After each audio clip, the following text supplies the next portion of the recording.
Pemain badminton perseorangan lelaki negara Lee Zijia akhirnya berjaya menamatkan kemarau kemenangan di pusingan pertama apabila melangkah ke pusingan kedua terbuka Amerika Syarikat 2026 yang berlangsung di Fullerton, California, Amerika Syarikat pada 24 Jun.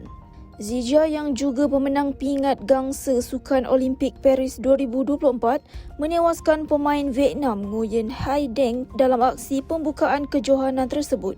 Dengan kemenangan ini, Zijia kini meneruskan cabaran pusingan seterusnya di kejohanan bertaraf Super 300 itu yang berlangsung dari 23 hingga 28 Jun dengan harapan untuk kembali mendapatkan rentak kemenangan dan keyakinan di pentas antarabangsa. Adakah anda penjawat awam?